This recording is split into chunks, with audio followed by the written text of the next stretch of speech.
ಅವರಿಗೆ ಅಭಿನಂದನೆಗಳನ್ನು ನಾವು ಅರ್ಪಿಸ್ತಾ ಇದ್ದೇವೆ. ಅದೇ ರೀತಿಯಾಗಿ ಭಾಸ್ಕರ್ ಮೂರ್ತಿ ಸಿ ಅಂತ 10ನೇ ತರಗತಿ ವಿದ್ಯಾರ್ಥಿ, ಸರ್ಕಾರಿ ಪ್ರೌಢಶಾಲೆ ಕಲ್ಲನಕುಪ್ಪೆ, ಕನಕಪುರ ತಾಲೂಕು, ಬೆಂಗಳೂರು ದಕ್ಷಿಣ ಜಿಲ್ಲೆ. ಹೈದರಾಬಾದ್ನಲ್ಲಿ ನಡೆದ ಶಿವಶಂಕರಾಚಾರ್ಯವರ ಶಿಷ್ಯ ಮತ್ತು ಅದೇ ಸ್ಪರ್ಧೆಯಲ್ಲಿ ಇವರು ಕೂಡ ಭಾಗವಹಿಸಿದ್ರು. ದಕ್ಷಿಣ ಭಾರತ ವಿಜ್ಞಾನ ಮೇಳ 2026ರ ವಿಜ್ಞಾನ ವಸ್ತು ಪ್ರದರ್ಶನ ಸ್ಪರ್ಧೆಯಲ್ಲಿ ಕರ್ನಾಟಕ ರಾಜ್ಯದಿಂದ ಸ್ಪರ್ಧಿಸಿ ವಿಶೇಷ ಬಹುಮಾನವನ್ನ ಪಡೆದಿರ್ತಾರೆ ಇವರು. ಹಾಗೂ ರಾಷ್ಟ್ರೀಯ ವೈಜ್ಞಾನಿಕ ಪ್ರದರ್ಶನಿ ಎನ್ನುವಂತಹ ಒಂದು ರಾಜ್ಯ ಮಟ್ಟದ ಸ್ಪರ್ಧೆಯಲ್ಲಿ ಸ್ಪರ್ಧಿಸಿ ತೃತೀಯ ಬಹುಮಾನವನ್ನು ಪಡೆದ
Myself, Bhaskar Murthy, 9th standard from Government High School, ಕಲ್ಲನಕುಪ್ಪೆ.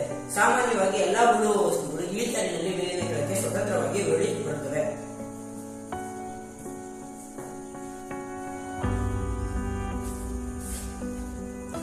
ಆದರೆ ಅದೇ ವಸ್ತುಗಳು ಇಳಿಜಾರಿನಲ್ಲಿ ಕೆಳಗಿನ ಮೇಲಕ್ಕೆ ಚಲಿಸಬೇಕಂದ್ರೆ ಅದರ ಮೇಲೆ ನಾವು ಬಲ ಪ್ರಯೋಗ ಮಾಡಬೇಕು.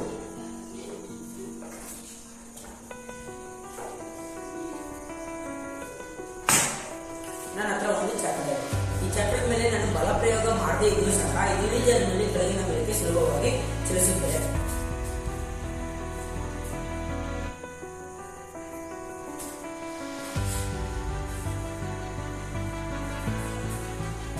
ಚಕ್ರದ ಈ ಚಲನೆಗೆ ಕಾರಣಗಳು. ಚಕ್ರದ ಈ ಭಾಗದಲ್ಲಿ ಒಂದು ಭಾರವಾದ ಕಬ್ಬಿಣದ ಬೋಲ್ಟ್ನ ಫಿಕ್ಸ್ ಮಾಡ್ತೀನಿ. ಭೂಮಿಯ ಗುರುತ್ವಾಕರ್ಷಣೆಯು ಆ ಭಾರನ ತನ್ನ ಕಡೆಗೆ ಸೆಳೀತಾ ಇರ್ತದೆ. ಭೂಮಿಯ ಗುರುತ್ವ ಸೆಳೆತದ ಕಾರಣ ಚಕ್ರವು ಭಾರವು ಕೆಳಗೆ ಸೆಳೆದು ಚಕ್ರವು ಇಳಿಜಾರಿನ ಮೇಲೆ ಮುಂದಕ್ಕೆ ಚಲಿಸುತ್ತದೆ.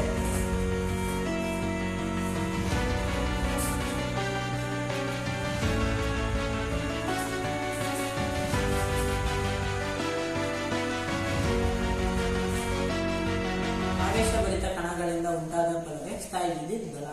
ಈ ಸ್ಥಾಯಿ ವಿದ್ಯುತ್ ಬಲ ನಾನು ಅರ್ಥ ಮಾಡ್ಕೊಳ್ಳೋದಕ್ಕೆ ಒಂದು ಸಿಂಪಲ್ ಆದ ಆಕ್ಟಿವಿಟಿನ ಮಾಡ್ತಾ ಇದ್ದೀನಿ. ಗಾಜಿನ ಬೌಲಲ್ಲಿ ಥರ್ಮೋಕೋಲ್ ಪಿಕ್ಬಾಲ್ಗಳನ್ನ ತಗೊಂಡಿದ್ದೀನಿ. ಪ್ಲಾಸ್ಟಿಕ್ ಪೈಪ್ ನ ಉಲ್ಲನ್ ಬಟ್ಟೆಯಲ್ಲಿ ಚೆನ್ನಾಗಿ ಉಜ್ಜಿ ಆವೇಶಭರಿತಗೊಳಿಸ್ತಾ ಇದ್ದೀನಿ.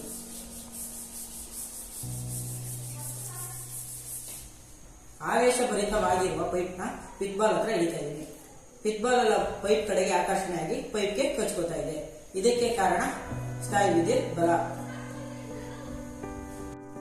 ಸ್ಥಾಯಿ ವಿದ್ಯುತ್ ಬಲವನ್ನು ನಾವು ಈ ರೀತಿ 2 ಬಲೂನ್ಗಳನ್ನು ನೇತಾಕಿ ಪೈಪ್ ಅನ್ನು ಆವೇಶಭರಿತಗೊಳಿಸಿ ಪ್ರಯೋಗ ಮಾಡಿ ತಿಳ್ಕೋಬಹುದು.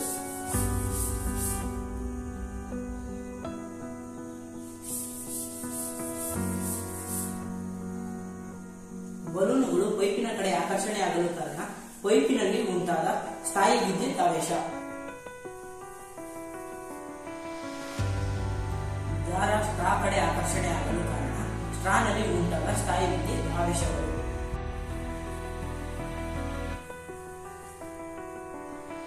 ಉಲ್ಲನ್ ಬಟ್ಟೆಯಲ್ಲಿ ಉಜ್ಜಿದಾಗ ಸ್ಟ್ರಾನಲ್ಲಿ ಉಂಟಾದ ಆವೇಶವು ಟೆಫ್ಲಾನ್ ಟೇಪ್ ಅನ್ನು ತನ್ನ ಕಡೆ ಆಕರ್ಷಣೆ ಮಾಡುತ್ತದೆ. ನೈಲಾನ್ ಬಟ್ಟೆಯಲ್ಲಿ ಉಜ್ಜಿದಾಗ ಸ್ಟ್ರಾನಲ್ಲಿ ಉಂಟಾದ ಆವೇಶವು ಟೆಫ್ಲಾನ್ ಟೇಪ್ ಅನ್ನು ತನ್ನಿಂದ ದೂರ ವಿಕರಿಸುತ್ತದೆ. ಕೇಂದ್ರತೆಯಾಗಿ ಚಲನೆ. ವಸ್ತುಗಳು ಕೇಂದ್ರದಿಂದ ದೂರ ಸರಿಯುವ ವಿದ್ಯಮಾನವನ್ನು ಕೇಂದ್ರತೆಯಾಗಿ ಚಲನೆ ಕ್ರಿಯೆ. ಈ ಸರಳ ಸಾಧನವನ್ನು ನೀರಿನ ಮಧ್ಯಭಾಗದಲ್ಲಿ ಇಟ್ಕೊಂಡಿದ್ದ ಜೋರಾಗಿ ತಿರುಗಿಸಿದಾಗ ನೀರು ಕೇಂದ್ರದಿಂದ ದೂರ ಸರಿದು 2 ಕೊಳವೆಗಳ ಮೂಲಕ ಹೊರಗೆ ಚಿಮ್ಮುತ್ತದೆ.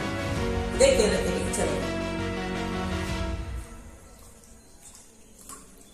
ಈ ಪ್ರಯೋಗವನ್ನು ಇನ್ನೂ ಪರಿಣಾಮಕಾರಿಯಾಗಿ ಮಾಡೋದಕ್ಕೆ ನಾನು ಮೇಲ್ಗಡೆ ಒಂದು ಗಿರಣಿ ವ್ಯವಸ್ಥೆನ ಮಾಡ್ಕೊಂಡಿದ್ದೀನಿ.